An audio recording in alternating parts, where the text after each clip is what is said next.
A broken waitress accidentally catches the Vampire King's attention, and a dangerous deal turns her life upside down. What begins in fear and desperation slowly transforms into trust, protection, and love. In the end, the deal is no longer a punishment. It becomes eternal love for them both. Some stories don't begin with a scream or a kiss. They begin with a small, ordinary moment that feels like nothing until it changes everything. Mara learned to survive by keeping her eyes down and her voice soft, as if the world might forget she existed if she stayed quiet enough.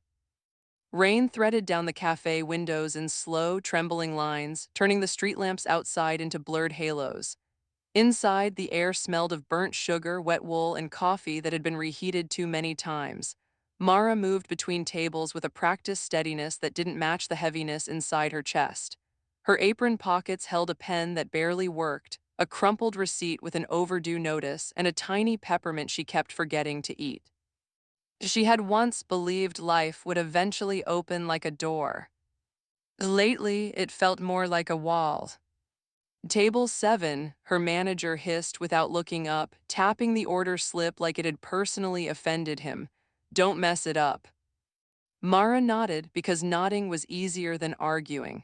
She carried the tray with both hands, careful not to let it shake. The cafe was busiest when people wanted to be anywhere but home, late nights, long storms, quiet regrets. Couples leaned toward each other under dim bulbs, strangers stared into their cups as if answers floated in the foam. The radio murmured a soft song that didn't quite land, like it was afraid to be heard. Then the door opened. Not with drama, not with thunder, just a gentle bell and a hush that spread across the room as if the air itself had taken a breath. He stepped inside like someone who belonged to the night but had learned to wear the day as a disguise. Tall, still, dressed in a dark coat with subtle embroidery that caught the light when he moved. His hair was pale, silver, almost white, pulled back neatly, and his face held that strange kind of beauty that didn't ask for attention yet stole it anyway. Mara's first thought was absurd and immediate. He looks like a painting that walked out of its frame. Her second thought arrived like a warning, don't stare. But her gaze snagged helpless, not on his clothes, not on his sharp cheekbones, on his eyes. They weren't cold the way stories promised. They were watchful, tired, like he'd spent centuries learning what people did when they thought no one was looking. The manager rushed forward, all false warmth and nervous bows. Welcome, sir, we of course, the best table, the quietest corner. The man didn't respond to flattery. He scanned the cafe once, slow and deliberate. When his eyes passed over Mara, something in his expression shifted, almost too subtle to name. A flicker of surprise, like he'd recognized a sound he hadn't heard in a long time. Mara felt it like a hand closing around her ribs. She wasn't important. She wasn't remarkable. She was the girl who cleaned sticky tables and pretended the bruises of life didn't show. So why did it feel as if he'd seen straight through her skin into the place she kept hidden even from herself? Miss, her manager snapped, and Mara startled. Take his order and be quick. Mara's feet moved before her mind could protest. She approached the corner table where the man had sat, alone, his posture formal yet somehow gentle. The candle on the table burned low, throwing gold across his knuckles. Up close, the quiet around him was even louder. People in the cafe kept talking, but their laughter sounded forced now, like they didn't trust the room the same way. Mara set down a glass of water with a careful clink and tried not to look at the way his hands stayed perfectly still, as if he'd trained himself not to frighten anyone. Good evening, she said softly. Her voice came out steadier than she felt. Can I get you something to drink, coffee, tea? His gaze didn't drop to the menu. It stayed on her, calm and unwavering, not invasive, more like listening. What is your name? He asked. It wasn't a question customers asked. Not in this cafe, not in this part of town. Here, people wanted their drinks hot and their servers invisible.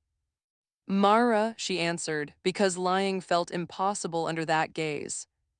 Mara, he repeated, and her name sounded different in his mouth, carefully held as if it mattered. A shiver passed through her, but not from fear, from the eerie, aching sensation of being noticed. I'll have, he paused, as if the truth might be strange even to him. Something warm, whatever you would choose when you have had a hard day. Mara blinked, her fingers tightened on her notepad. She didn't know how to respond to kindness dressed in such quiet authority. I can do that, she managed. When she turned to leave, she felt his voice follow her like a low flame. Mara. Oh, she looked back. His eyes softened with something that made her throat sting, something like regret that didn't belong in a stranger's face. You are hurt, he said quietly, not accusing, not dramatic. Not by tonight, by many nights. Mara's breath caught. Heat rushed to her cheeks, not from romance, but from the sudden terror of being understood. I'm fine, she lied the way she always did. He didn't argue, he didn't expose her. He simply nodded as if he'd expected the lie and forgiven it already. Mara walked to the counter and began making the drink she would choose on a hard day. Black tea with honey, a slice of lemon, and cinnamon stirred in until it smelled like a memory of safety. Her hands moved automatically, but her mind kept turning back to him, to the way the room seemed different while he sat in it. Behind her, the manager lined in with a sharp whisper. Don't talk to him, don't ask questions. People like that don't come here unless they're looking for something. Mara swallowed, people like that.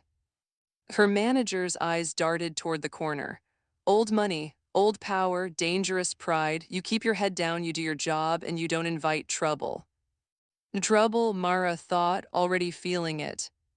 She carried the tea to his table. The candlelight caught the steam and turned it into pale, drifting ribbons. He watched the cup as if it mattered, as if warmth was a sacred thing. For your hard day, Mara said, placing it down. The first time he touched the cup, his fingers hesitated near hers, just a breath away. The air between them felt charged, not with lust, but with something quieter and heavier, like a promise that hadn't been spoken yet. Then it happened. Mara's manager bumped her shoulder as he rushed past, muttering about spilled sugar.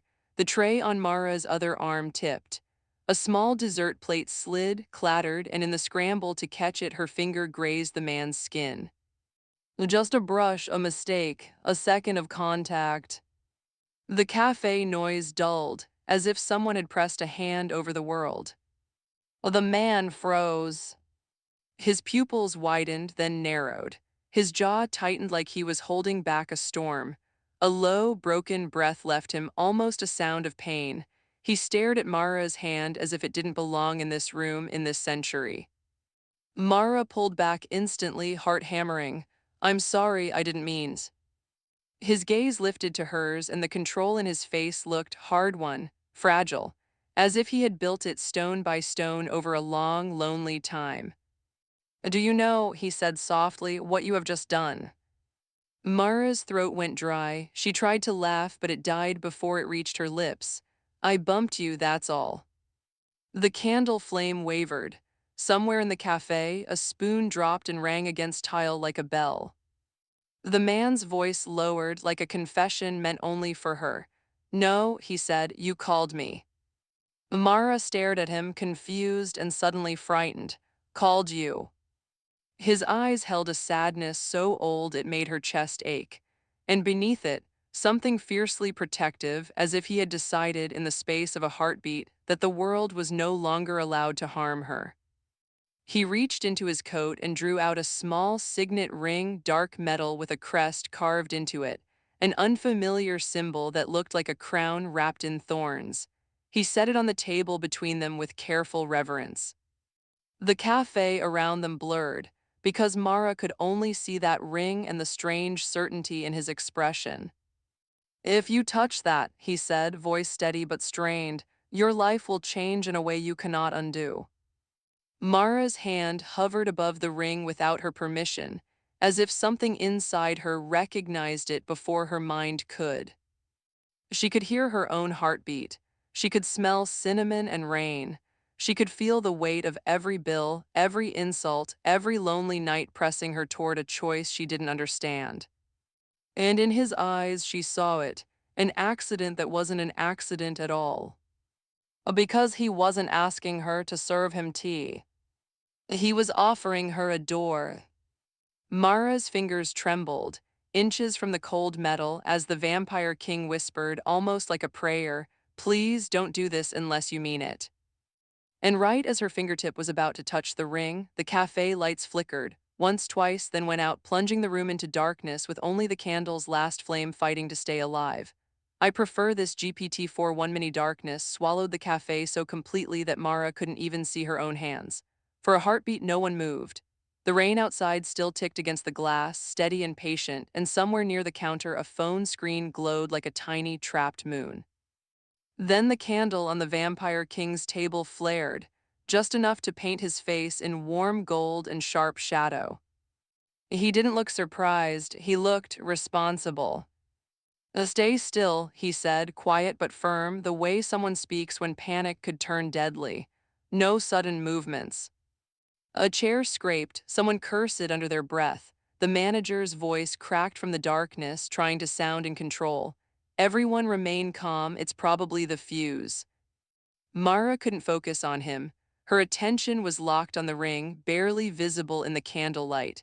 It sat between her and the stranger like a final word. She realized her finger was still hovering where it had been, trembling so hard it felt like her bones were humming. "I didn't do anything," she whispered, though her own voice sounded guilty, like it had secrets. The man's gaze went past her shoulder, listening to something she couldn't hear. His expression tightened, protective, alert, restrained. "Oh, you didn't," he answered, "but someone else did." A soft footstep crossed the room. Not the loud shuffle of a customer heading for the door, not the clumsy hurry of the manager. This was careful, deliberate, the kind of step that expected silence to obey. Mara's stomach turned cold. The Vampire King's eyes lifted toward the darkness and narrowed slightly, not with fear but with disappointment. Like he'd hoped the world would behave for 5 minutes, and it couldn't manage even that. "Your patience is legendary," a voice said from somewhere near the entrance, smooth as oil. "I'm almost moved." Mara couldn't see the speaker, but she felt the way the air changed when he spoke, as if the temperature dropped a degree and every human in the room instinctively held their breath. The Vampire King didn't raise his voice. "Leave," he said, one word, calm and absolute.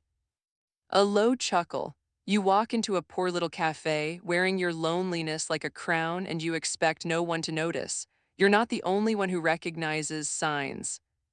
The Vampire King's hand shifted slightly on the table, slow, careful, not a threat. A warning measured out in restraint. Mara's eyes flicked to his fingers. They were steady, but there was tension there, the kind that comes from holding back strength you don't want to use. "What do you want?" he asked. The unseen man laughed again, softer. "Not what, who." The word landed like a stone. Mara's throat tightened. She wanted to turn and run, but her feet felt glued to the floor. She wasn't brave, she was tired. And yet, in the candlelight, she saw something inside the Vampire King shift toward her, an invisible shield. "You're scaring them," he said, voice edged with quiet fury. "That's not necessary." "It is," the stranger replied, "because when humans are scared, they make fast choices, and fast choices are easier to steal." Mara's heart pounded. "I don't understand," she whispered to the Vampire King, barely moving her lips. "What is happening?" His eyes returned to hers, and for a moment the entire room seemed to shrink until it was only the two of them and that ring. "I tried to keep you out of it," he murmured. "I truly did." "Out of what?" He looked like he wanted to tell the truth gently, like folding it into her hands so it wouldn't cut. But the darkness had teeth and the other voice was circling.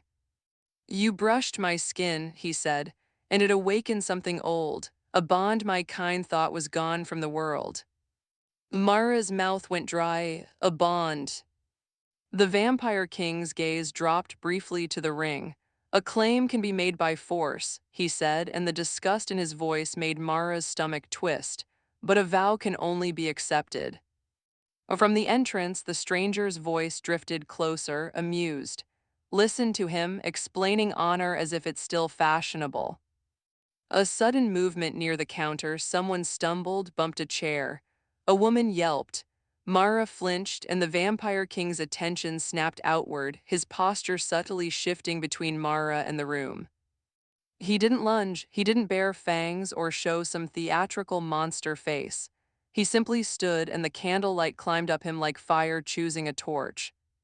"Everyone," he said, voice carrying without shouting, "remain where you are. No one will be harmed." The promise sounded impossible, but the way he said it made Mara believe it for half a second anyway.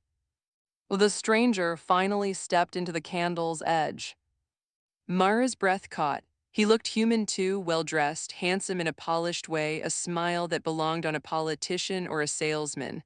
But his eyes were wrong, too bright, too hungry, like they were always weighing what a person was worth. He glanced at Mara with open interest, like she was an object someone had left unattended. "There she is," he said lightly, "the accident." Mara's hands curled into fists. She hated the way he said it, as if her life was a mistake he could claim. The Vampire King's voice turned colder. "Do not speak about her." The stranger raised his brows, mock innocent. "Or what? You'll do what you always do, suffer quietly, carry guilt like it's a virtue." The Vampire King's jaw flexed. For the first time, Mara saw how hard he was working just to stand there calmly. His restraint wasn't weakness, it was discipline painfully earned. The stranger's gaze slid to the ring on the table and his smile widened. "You brought the seal, you can't help yourself. You've been alone so long you forgot how to be careful." Mara swallowed. "Seal," she whispered. The Vampire King didn't look away from the intruder. "That ring is not jewelry," he said. "It is a covenant, it binds power to protection, and it binds me to consequences." The stranger leaned closer, hands loose at his sides like he had nothing to fear. "Give her the ring, your majesty, let her accept, let her become yours." His smile sharpened. "And then you'll have something worth hurting again." Mara felt the words hit the Vampire King like a slap. "Worth hurting again." Something in the Vampire King's eyes flashed, pain first, then a fierce refusal. He spoke through it, steadying his voice like a man steadying a blade he did not want to draw. "Oh, you will not touch her," he said. The stranger tilted his head. "That depends. Does she have anyone else, a family, a lover, a friend who'd fight for her?" His eyes returned to Mara, bright with cruel curiosity. "Or is she exactly what she looks like, alone enough to disappear?" Mara's face burned. Her vision blurred, not from fear this time, but from humiliation that tasted like every hard night she'd ever swallowed. And then quietly, unexpectedly, the Vampire King did something that made her chest crack open. He stepped closer to Mara, not to claim her, not to corner her, but to place himself in front of her fully, as if he could block the entire world with his own body. His voice softened when he spoke to her, even as the threat remained. "Mara," he said, "I will not decide for you, but you must understand this clearly." She looked up at him, candlelight trembling across his features. He didn't look like a predator. He looked like someone who had been made a weapon and chose, every day, not to be one. "If you do nothing," he continued, "he will keep coming. Not because you are special to him, but because you are special to me, now that the bond has awakened." Mara's lungs felt too small. "I didn't ask for that." "I know," he said, and there was such raw gentleness in it that her eyes stung. "That is why I am sorry." The stranger sighed theatrically. "Apologies, vows, romance in candlelight lovely." His eyes narrowed. "But time is short, power in the dark is flexible." The cafe lights flickered again, not like a power outage returning, like something tugging at the wiring of reality itself. The candle flame bent sideways as if a breath had blown through the room, even though no wind entered. Mara heard a sound then, faint, distant, like wings made of cloth brushing stone. It raised the hairs on her arms. The Vampire King's eyes lifted toward the ceiling, and for the first time his calm fractured. "Oh, no," he breathed. The stranger's smile turned triumphant. Oh, yes. Mara's heart slammed against her ribs. What is that? The vampire king didn't answer immediately. He reached behind him without looking, and his fingers found Mara's wrist. Gentle, careful, asking permission through touch rather than taking it. His hand was cool but not dead, more like night air. Mara, he said, voice low and urgent now, if you trust me for one moment, you will take the ring. Her pulse roared in her ears. You said my life would change. It will, he admitted, and I swear to you I will spend eternity trying to make that change kinder, not cruel. His gaze held hers, steady and honest. But if you do not take it, someone else will decide your life for you. The room creaked softly, like the building itself had begun to listen. Above them, the faint wing sound grew closer. Mara looked at the ring. The metal seemed darker than before, as if it absorbed the candlelight instead of reflecting it. Her fingertip hovered again, the same distance as before, trembling harder. The stranger watched her with bright hunger. The vampire king watched her with something that hurt to see, hope laced with sorrow, like he was prepared to lose either way. Mara drew a shaky breath, and the peppermint in her pocket pressed against her thigh like a ridiculous little reminder that she was still human, still small, still trying. Then a shadow moved across the ceiling, wide and silent, and the candle flame guttered to a tiny, desperate point. Mara finally reached down. Her finger touched the ring, and the metal burned cold against her skin as the vampire king whispered her name like a vow. Right before the café felt smaller after those words, like the walls had slid inward to trap them inside a single choice. Mara's ringed hand tingled, not with power exactly, but with a quiet awareness, like a heartbeat she could feel through metal. Give what you love most or lose her. Mara stared at the warden's blank face, trying to understand how a creature could speak so calmly while demanding something so cruel. She turned to the vampire king, expecting anger, denial, anything loud. Instead, she saw grief. Not dramatic grief, not performative, the kind that sits behind the eyes and makes a person careful with every breath. I won't, he said, voice low. The stranger near the entrance gave a satisfied exhale, as if the world had finally returned to a familiar shape. There it is, he murmured. The trap closes.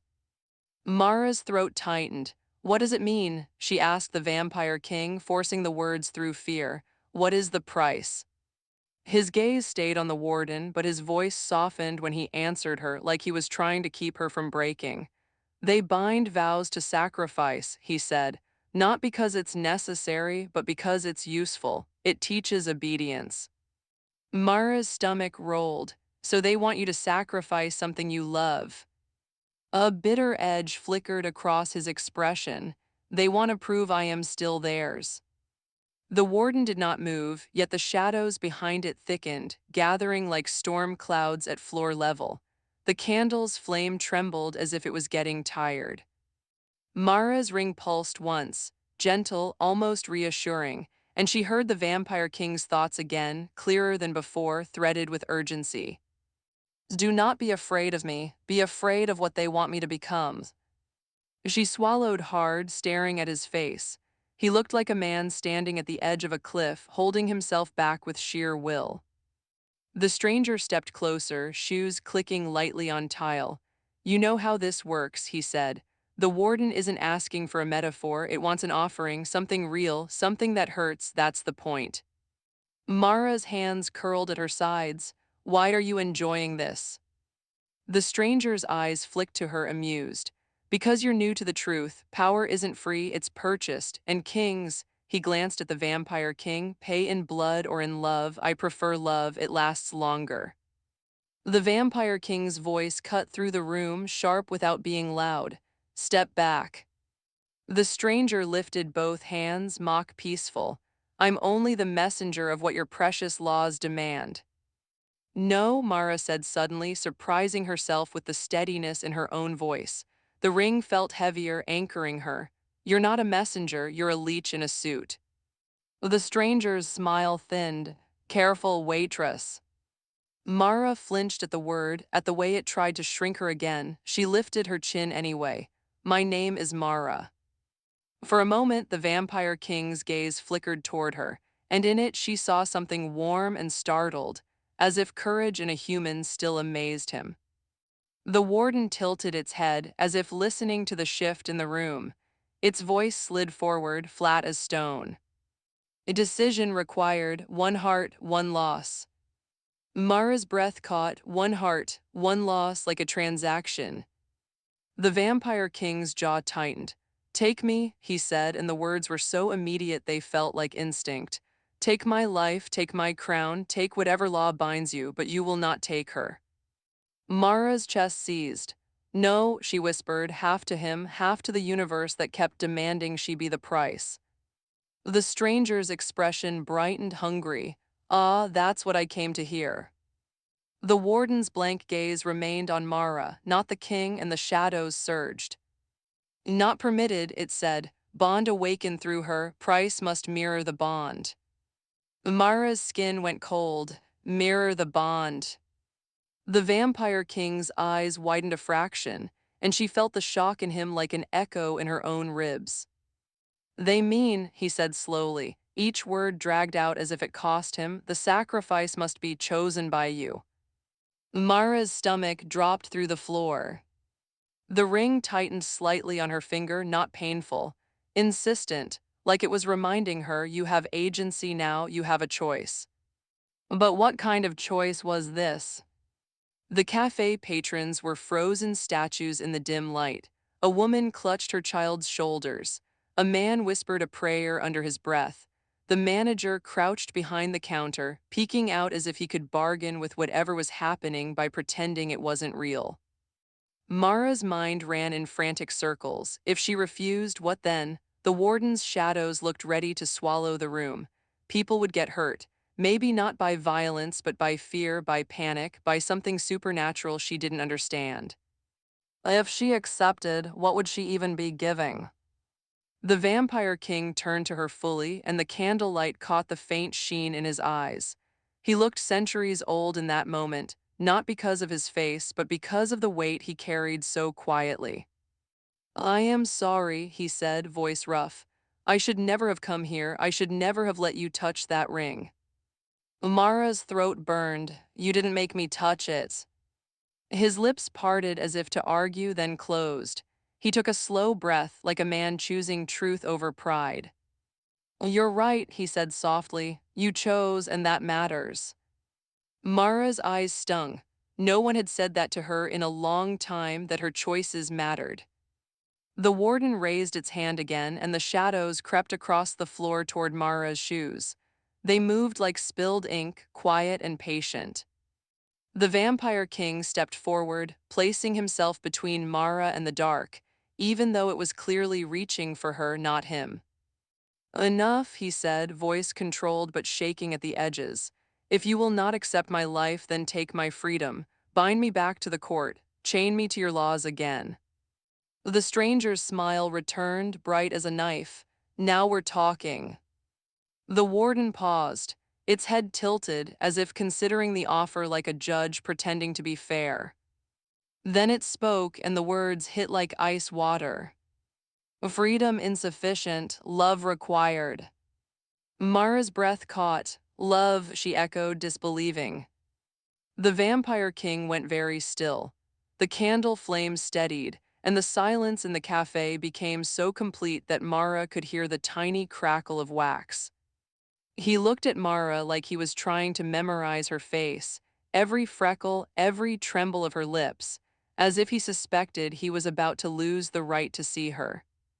Mara, he said quietly, the warden will ask you to give up what the bond offers. As she swallowed, which is what? His voice entered her mind again, softer than thought, tender in a way that made her chest ache. Belonging. The word hit her like a wave. Belonging was the thing she had been missing so long she'd stopped naming it. Not romance, not wealth, not fantasy, just the simple human feeling of being safe in someone's regard. Her eyes filled, so if I pay the price. The Vampire King's voice broke slightly. "You will forget me," he said aloud, "or you will lose the ability to feel what's forming between us. They will cut the thread so cleanly you won't even mourn it." Mara's stomach turned. "That's the price, my memory, my feelings." "It would satisfy them," he said, and his face held a quiet horror. "Because it would prove compassion is pointless, that love is temporary, that bonds can be erased like chalk." The stranger's tone was almost gentle, as if explaining a lesson. "It's elegant, really, no gore, no mess, just emptiness." Mara's hands shook. She looked at the ring, at the crest like a crown trapped in thorns. She could still feel the Vampire King's steadiness in her mind like a hand on her shoulder. She wasn't in love, not yet, but something real had started, the kind of connection that grows from being seen, from being treated like a person instead of a problem. And now that fragile beginning was being weighed like currency. The warden stepped closer. The shadows reached the edge of Mara's shoes. The air smelled faintly like old stone after rain. Its voice rolled through the dim café, final and cold. "Offer your bond, forget him willingly. Save the humans. Refuse, and the bond will be taken by force." Mara's mouth went numb.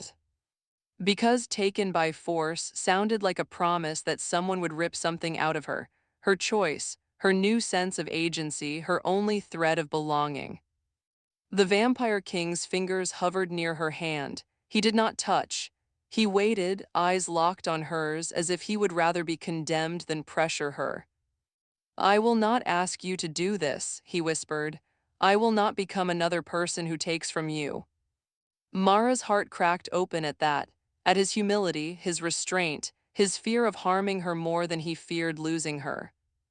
A memory flashed through her mind. Her manager's sneer, the eviction notice, the nights she ate crackers for dinner, the way people looked through her like glass. Her whole life had been a series of losses she never chose. And now, for the first time, she had a choice that mattered, and it was unbearable. She stepped forward, past the Vampire King's protective stance, until she stood in front of the warden.